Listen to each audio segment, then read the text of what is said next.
there are 100 million Americans, which is 2/3 of the workforce, by the way, who need education and skilling to have a chance at the middle class before they retire. Like it's really quite dire. The American dream has become the exception, not the rule. But I think a theme in a lot of our conversations is that the system is broken. The system. Damn the system. And this time it's the educational system. Oh, God, yes. But it's not every episode where I get prompted in my brain to sing, "We represent the Lollipop Guild, the Lollipop Guild, the Lollipop Guild." And I say that because we're talking to Rachel Carlson, company. founder of Guild. Yes. Yes. Who's looking to disrupt the system. Yes, she's trying to fix it. But I think you and I should probably both acknowledge our own privilege, at least from my perspective. My parents were able to pay for my college experience, graduated without any debt. So I feel so thankful. And we have to remember that that is not the case for the majority of Americans.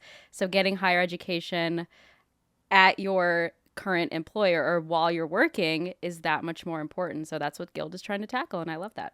It's truly an honorable mission, and I really respect that Rachel, who also acknowledges her privilege. You know, my father always says, and I think it's a Spider-Man thing, with great power/privilege comes great responsibility. Yes. I think Uncle that's from Ben the said Spider-Man. that, Uncle Ben, in fact. yes, Yes. which my dad passed on to me. But that is very true, and not everyone acknowledges that in places of privilege and power. But Rachel certainly has, and she looked at her own family, which, as she explains, was this great A/B testing for the benefits of higher ed. And she said, "I'm going to use my power and position and privilege to try to fix this for so many others." So this is like, really honorable stuff. And the Public Benefit Corporation we learned about, which is something I didn't know about. A lot of information here. We got schooled in this episode, Scott. Yeah, so today we are hearing from Rachel Carlson, the co-founder of an ed tech company called Guild, which creates tuition benefit programs that help employees get college degrees funded by their employers. We'll hear from Guild's co-founder Rachel Carlson next after this quick break. This episode of Business Casual is sponsored by Grayscale, the world's largest crypto asset manager and provider of crypto investment funds. So you've probably heard about crypto by now. You're curious, but you don't know where to start. It's true. Getting into crypto can feel intimidating, and you probably have a lot of questions, like what's a safe way to invest in crypto? And is there a way to invest in the brokerage account you already have? That's where Grayscale comes in. You can invest in Grayscale's public products simply by searching for its ticker symbol in your current brokerage or retirement account, such as your Robinhood account or Fidelity IRA. For example, try GBTC to find Grayscale Bitcoin Trust, which is currently the world's largest Bitcoin fund. Why not start your crypto journey today with Grayscale? To learn more, visit grayscale.com/businesscasual. That's grayscale.com/businesscasual. It's never too late to diversify your portfolio into crypto. From Morning Brew, this is Business Casual, the podcast that reveals the unexpected business story behind everything. I'm Nora Ali. And I'm Scott Rogowski. Nora and I are here for your ears, bringing you conversations with creators, thinkers, and innovators who can tell us what it all means and why we should care. Now, let's get down to business. Rachel, you co-founded Guild Education, Inc. 6 years ago when you were still in your 20s, just after graduating from Stanford. But obviously, this idea did not happen in a vacuum. I know there was something called Student Blueprint even before Guild. I did a little dig in there to find that out. But I want to hear more about your background personally and how you became interested in the education space.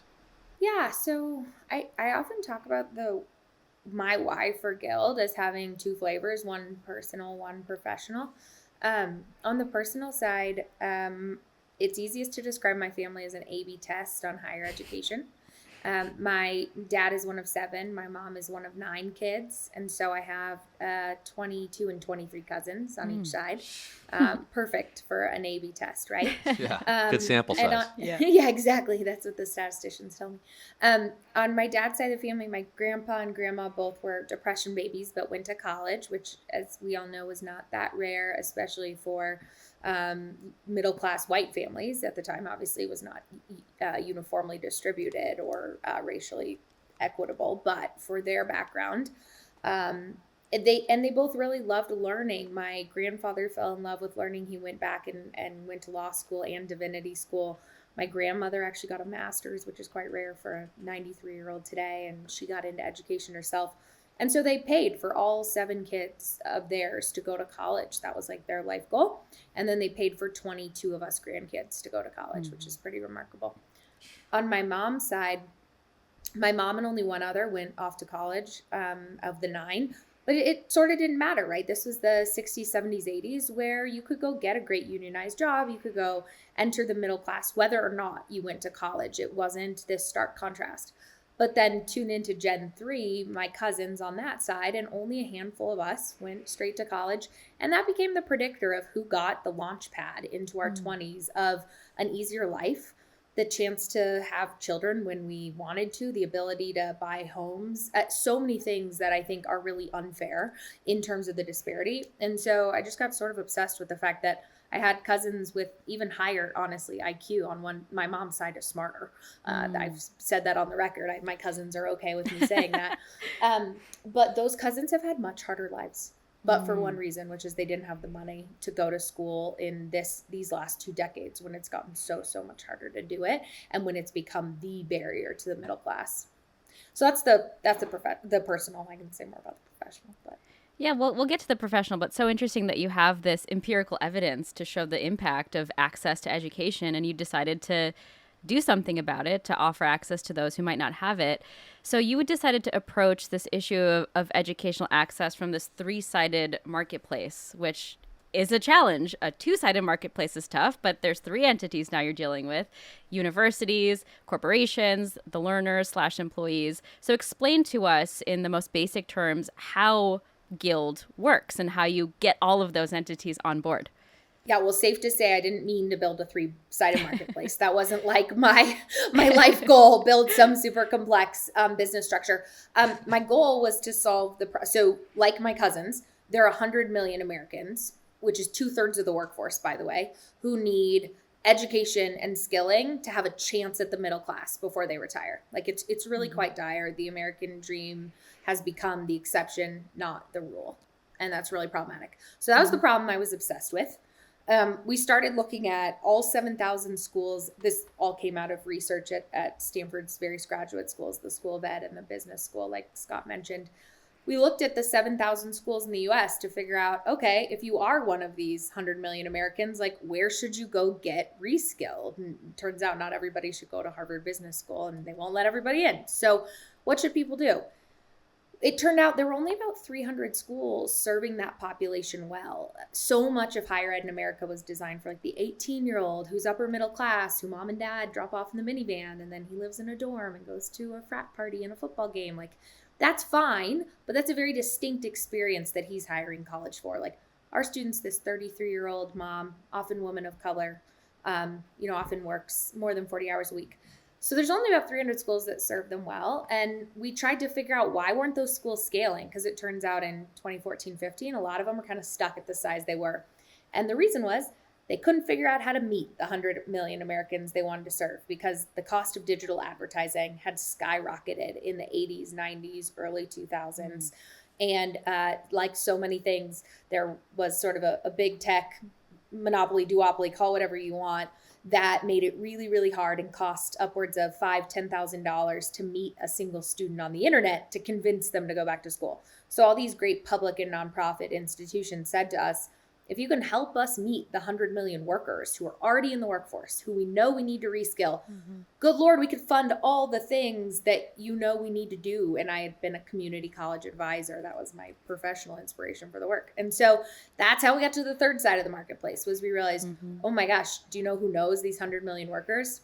The Fortune 1000 companies. So you saw this void, this problem of people who potentially want to go to college, get that higher education, get that skilled training, didn't have the means or didn't have the access, didn't know where to start. And on the other side, colleges looking for more students, and in companies looking for higher skilled workers. So all these people are looking, but there's no central location to meet up and match right? So is that's in a nutshell what Guild is offering here? Yeah. So what we realized was if we helped, and we say college, but it's really that's less than half of what we do. It's credentials, it's certificates, it's high school completion, it's English as a second language. But think of it Okay. as post-secondary learning or Right. adult learning of all sorts. If we matched the best, the 300 best nonprofit and public institutions, as well as certificate providers, et cetera, if we could introduce them to the 100 million workers they wanted to serve, that would free up a lot of funding, that would lower cost, that would cut digital marketing out of the equation, who owned about a third of the cost in this whole equation. Free up a ton of money. And then that was our first aha. Our second aha, and these were not like overnight ahas, these were 2 years of research. Our second learning was that employers would not only introduce their employees to these great programs, they would actually fund them.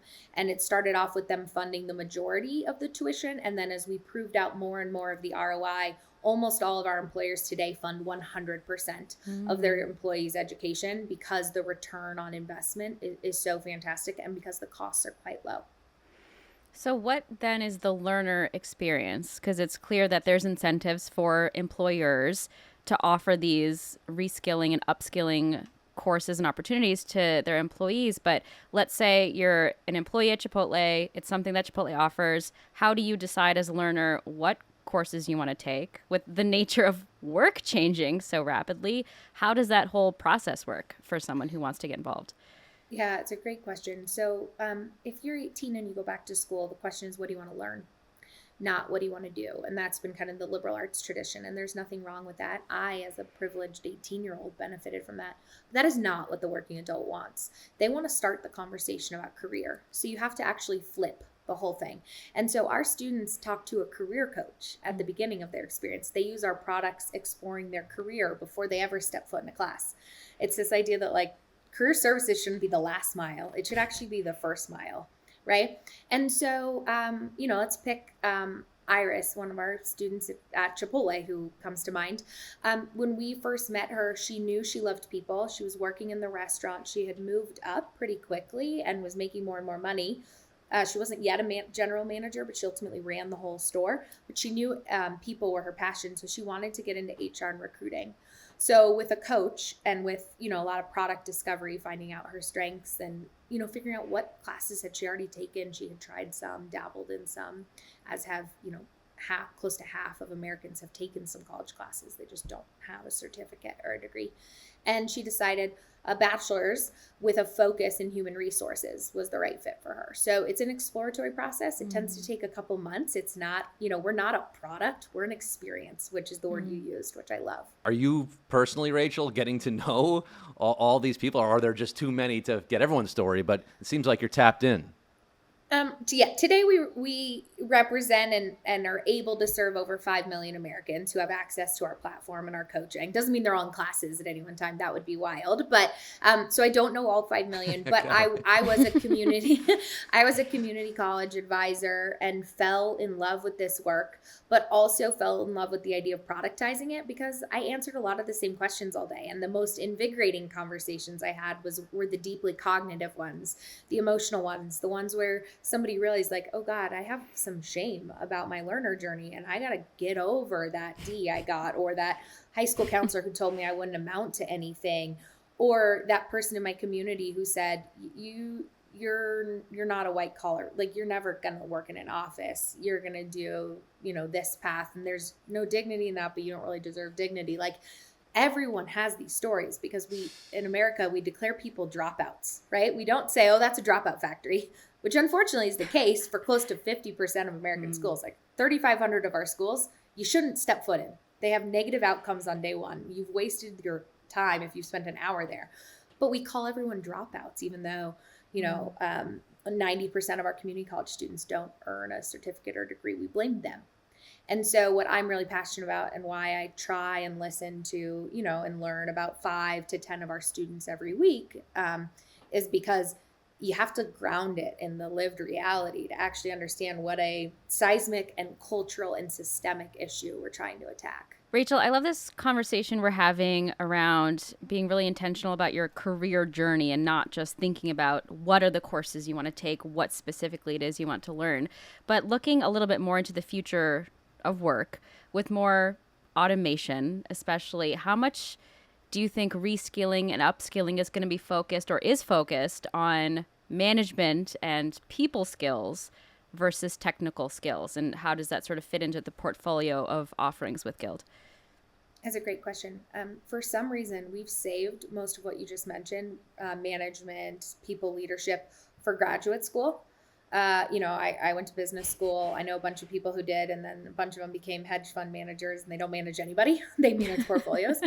The person most likely to manage is the 21-year-old who just got a promotion from, individual contributor to supervisor at a retailer, or a person who just got promoted to kitchen manager of a restaurant. Those folks tend to be in their early 20s, and suddenly they're managing a team of 8 for a shift for the first time.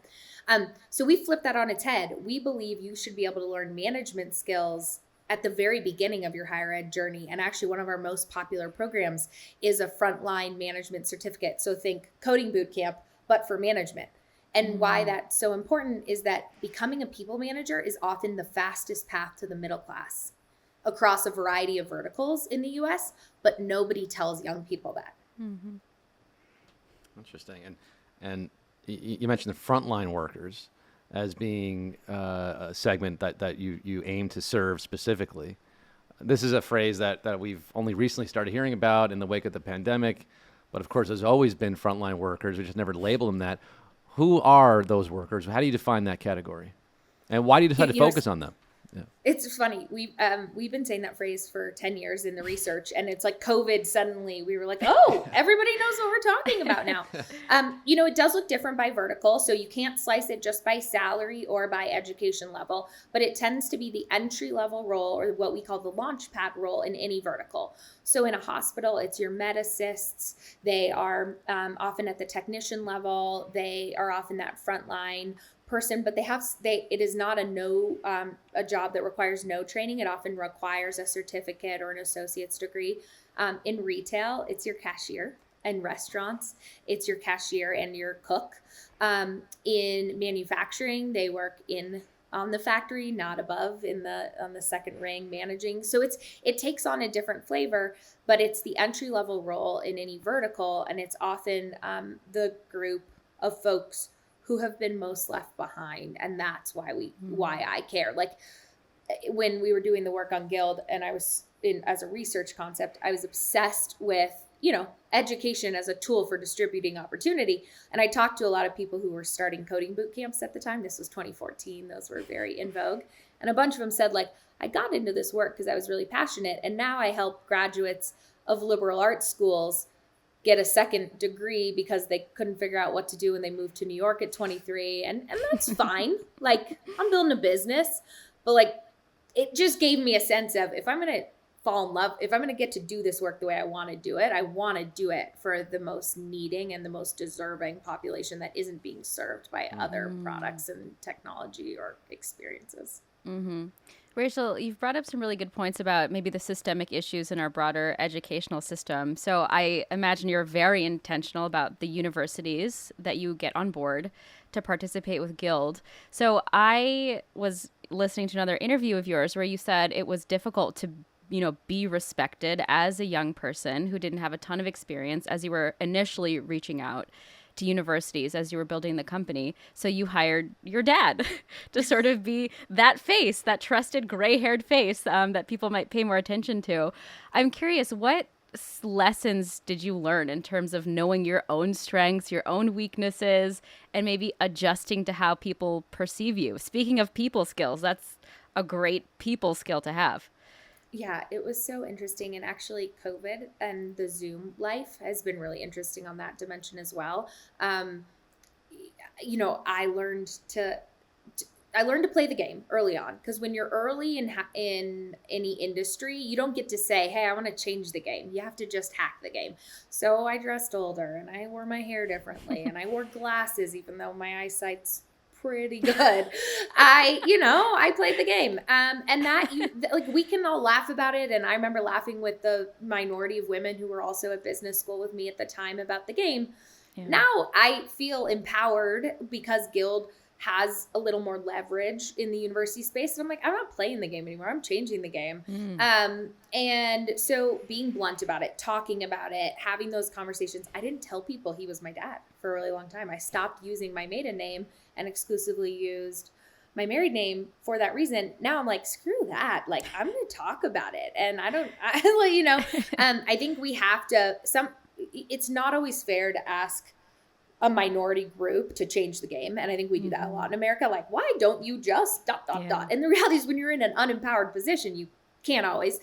But once you get into a position of power, it's pretty fun to say, oh, I'm not playing by your rules anymore. Yes. You had some fighting words for some of the institutions of higher learning earlier in this conversation. What, you said 3,500 of them are just dropout factories, you're wasting your time. Is that an issue you see with the institutions themselves or with the cost of these institutions? And when you look at the marketplace of potential learning centers for your Guild clients, how do you choose which institutions to partner with so that you're not sending them to one of these quote dropout factories? Yeah, it's a highly systemic issue. It's not the faculty's fault. It's not the administration's fault. It's definitely not the student's fault. So a couple issues. One, we don't let schools die. I believe deeply in creative innovation and creative destruction. Like those are some of the core tenets of a healthy evolution of any system and design, whether that's capitalism, democracy, civilization, families. We don't, but for a bunch of cultural reasons, we don't let institutions die, but we create new ones all the time. Right. There's no reason America needs 7,000 universities. You could have argued that you needed that before the internet. You needed one within driving distance of every human. That's how many Walmarts we have in America, right? I think there are about 6,000 Walmarts. So sure. But now with the ability to, be a learner online and the fact that most adults would rather learn online, the community in community college is sometimes a bit of a misnomer because they're commuter campuses. And so when you talk to an adult learner, if they own a car, they try and work out their shift schedule. They drive to the community college, they park, they go in, they take a class and they leave. Like nothing about that says community to me. And when they don't have a car, it's even worse with bus schedules and transport and childcare. The average person we serve, I told you, she's a single mom. She wants to take classes after she puts her kid to bed. And so I think it's time that we allow for some creative disruption in the higher ed sector. And I think it's a funding problem. We need to let the schools with low performing outcomes and the programs with low performing outcomes, we need to let them go to bed and retire. Mm-hmm. And to tackle this creative disruption of the educational system that you mentioned, it involves a creative business model too. We've been talking about nonprofits, for-profits. So let's get into what Guild's business model is. It is a public benefit corporation. So that means it's for-profit, but created to generate social and public good. What exactly does that mean? And why was that the model you chose for Guild?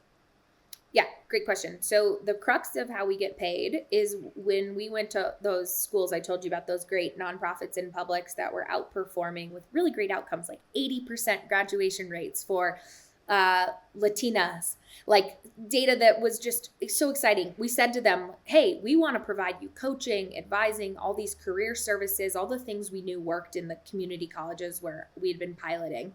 What could allow us to do that? And they said, well, if you can cut our marketing costs, the Google, Facebook spend out of the equation, we can do it. And we could also give a discount to the learner or the employer who ultimately now pays. Mm-hmm. So that's what we did. We effectively displaced the marketing and acquisition cost from the equation. And that allows the schools to pay for all of our career services, the product and technology that fuel that, and then most importantly, the coaches who are the backbone of that experience. And that mattered to me because I had become so passionate about coaching and career discovery and career services, but the community colleges I had been doing that work with really were struggling to pay out of pocket for it. I didn't even know about this public benefit corporation entity. What are some other examples of these? Do you have any? Do you know Yeah. who's operating in this space? And when you started out, was this something you were aware of, or you learned about public benefit corporations? This could be a good way to go. Yeah, good question. So you may have heard of a B Corp. If you've walked in Whole Foods, you have, because it's a certification you can earn as a sustainable, thoughtful, ethical business model. I think the easiest way to describe any B Corp is a company that's agreed to a constrained version of capitalism. I think the issue that we struggle with in today's era is that capitalism is like run amok. It's the short term earnings gone crazy. It's the idea that profit at all costs. It's the idea that, like, I'm loving David Gallus's book right now about Jack Welch. It's that idea that he really created around, like, all that matters is the shareholder and the profit. Anybody signing up to be a B Corp, and then public benefit corporation is the grown up B Corp. You actually reincorporate. You are no longer an S Corp or a C Corp. And your designation, most of us are incorporated in Delaware for funny business reasons, but you're no longer an S or a C Corp like most businesses. You become a public benefit corporation. You have to have the B Corp certification to do that, and it's as you grow up. And it's companies like Warby Parker, Allbirds, Patagonia, some of the cooperatives like REI. A lot of us have signed on to these, what I think of as constraints and guardrails that we believe ask us to hold ourselves to a higher bar than capitalism would on its own. We all believe in capitalism. We just all believe in some constraints on today's version of capitalism. That's how I think about it. That's a great explanation. And Rachel, can you walk through sort of the flow of revenue and where the incentives are for Guild? Because it doesn't feel like it's a volume game. You are incentivized to have the learners, complete their courses, actually gain something from their educational path. So what does that revenue stream and process look like? Yeah, you're hitting on two parts of our B Corp application. The first was we said, hey, we want to be paid out of displacing this thing that we think adds no value, bad digital marketing. Check, that worked. And then two, we want to be paid in a way that aligns us with the learner's outcomes. Mm-hmm. So there were schools willing to just pay us up front because they, right now they pay Google and whomever up front, or they pay any career services they might pay for up front. But we said, thank you. That would be good from a short-term cash flow perspective. But I always say, if we were robots, right? We have really good people who work at Guild, like the best, really phenomenal people. I love our employees. But let's pretend we were all robots. Mm-hmm. If you paid us up front, what would we be incentivized to do? We wouldn't be incentivized to coach you all the way to graduation. We wouldn't be incentivized to ensure that you got the best job. Instead, we said, hey, pay us term over term as the learner proceeds. If they take a break, we're not paid. If they drop out, we're not paid until, and it's then our job to help them get back on their feet at the right time. And so, it's not perfect, but it aligned us far better than any other model with ensuring that we were serving the learner. And this comes up too, because people say, oh, employers want to do this just to attract the talent, just to get people in the door at their companies. It's like, well, sure, but they're agreeing to let us ensure that talent then goes all the way through school. So it aligns the incentives of the employer, the university or learning provider, and then us at Guild. Mm-hmm.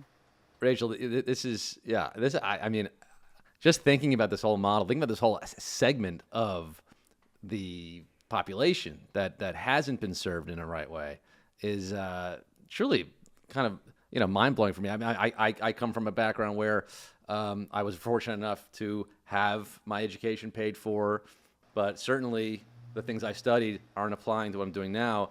There is some argument maybe that, people don't need college. You don't need to have that expense. And the whole thing's a racket. You hear that a lot from people. And I guess you maybe share some of those things when you talk about these expensive, not good schools and some of these options. But is it still a challenge to convince some people to get into the higher ed, flywheel? College means two things in America, and it's really important to separate them: skill and signal. Skill is the component parts of whatever you got, and you can put those component parts in any bundle. You can call it a credential, you can call it a certificate, you can call it a degree. And there's lots of people who get some of those skills and then don't get the degree, right? That's a dropout. Then there's signal, which is like, well, I went to college, so therefore I'm capable of something. I'd argue that for 22-year-olds, we mostly use Signal, like to hire. You go ask, name your favorite investment bank or consulting firm. Were they hiring from the top 10 ranked schools in the US because they knew which classes they took or how rigorous those classes were? Like, speaking as a Stanford undergrad, we know that's not true. It was that Stanford admissions had already vetted you. And so there was a signal attached to you, and there were alumni and powers that be. Didn't mean you were going to be bad at the job, but it wasn't a skills-based process. What the low-income American knows is that they need skills. And we deliver that to them. Now, today, what the data still says is that if you are low income and you want to move into the middle class, a degree is the most powerful way to get there, so long as that degree is made up of skills-based component parts. Probably shouldn't be all electives. Probably shouldn't be a unguided journey. It should be a structure of skilled courses. But that might change in the next 10 years, in which case you'll see Guild offering a lot more certificates and credentials. But we don't really care what the container is. We care about the rigor of the skills within the container, because that's how you help people move up. Fair. Rachel, lastly, let's do a little bit of a vibe check on the company itself. So we saw, congratulations, that you raised your Series F funding round at $175 million. Are you able to talk about your path to profitability? Are you profitable yet? Is that on the horizon? What's the status right now? Yeah, we're not profitable yet, mainly because, as I'm sure you all know, the trade-offs are always growth versus profitability. And the way most investors think about that growth path is, how big is your total addressable market and how far along are you in serving that? And you should be investing up until you start to run out of market opportunity. I mean, we have 100 million Americans we need to serve, and we've got 5 million with access to Guild. We haven't convinced them all yet to go to get whatever training they need. So we have a lot of work to do, and so we're still in growth mode. That said, the economy has obviously shifted, and so we're being pretty thoughtful about improving towards profitability every quarter. It doesn't mean that profitability is a milestone, the same way I don't think an IPO is a milestone, but progress against getting better and closer to profitability or having sustainable funding and getting more independent are the journeys that I asked the company to focus on with me. And we've accelerated that journey a bit given the macroeconomic climate. Yeah. It's a big problem to solve.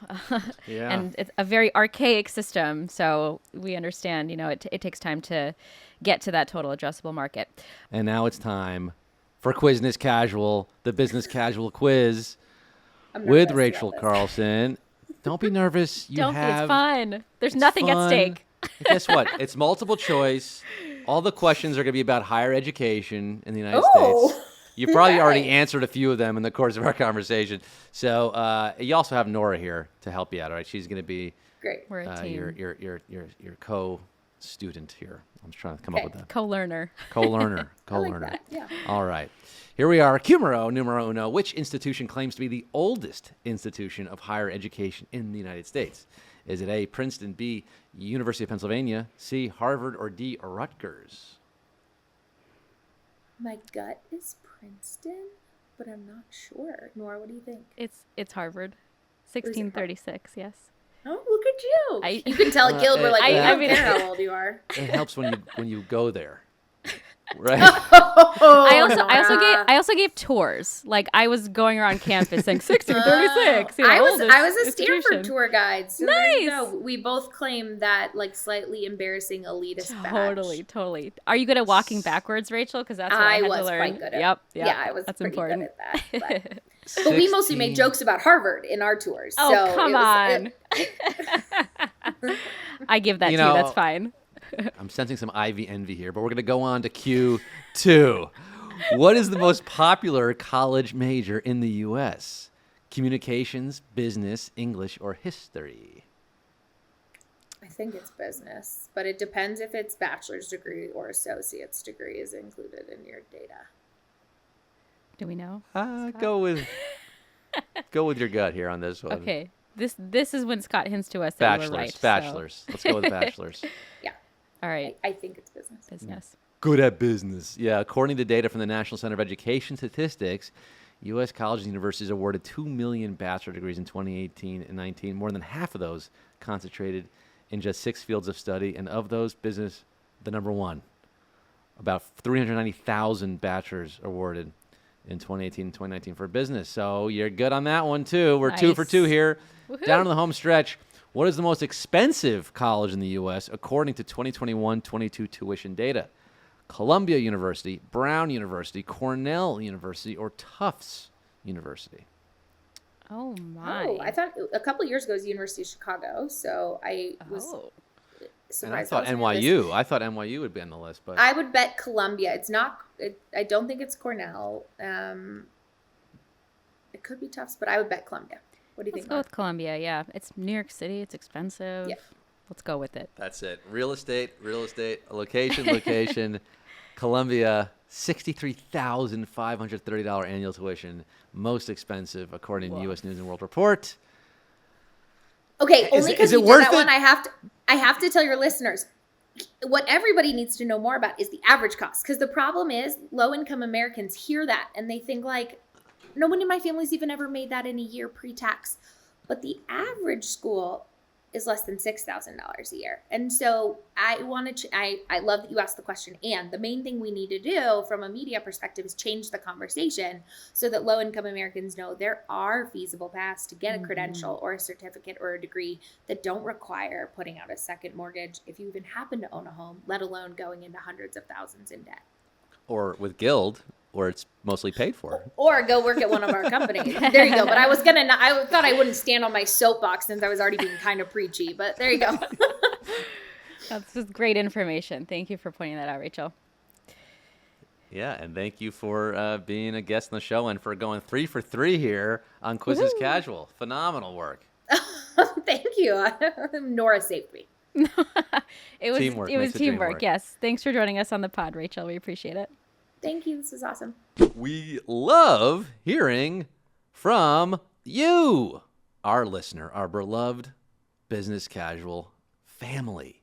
What'd you think of this episode, huh? Pretty impressive, right? Is Rachel going to be president one day? Or at least governor? Maybe. Let us know. What do you think? Send us an email at businesscasual@morningbrew.com or DM us on Twitter at bizcasualpod. That's B-I-Z casualpod with your thoughts. You can also leave us a voice memo on our website, businesscasual.fm, or give us a ring and leave us a voicemail. Our number is 862-295-1135. And as Business Casual grows, we are excited to get to know our listeners, old and new. Drop us a line and don't forget to leave your name and where you're calling or writing from so we can hear from you in a future episode. Business Casual is proctored by Catherine Millsop and Bella Hutchins. Additional production, sound design, and mixing by Daniel Marcus. Sarah Singer is our VP of Multimedia. Kate Brandt is our fact checker. Music in this episode from Daniel Marcus and the Mysterious Breakmaster Cylinder. If you like what you heard, please follow Business Casual on Spotify, Apple Podcasts, or wherever you get nasty for that podcasty. And we'd love it if you'd give us a great rating and a review. Thanks for listening to Business Casual. I'm Nora Ali. And I'm Scott Rogowski. Keep it business. And keep it casual.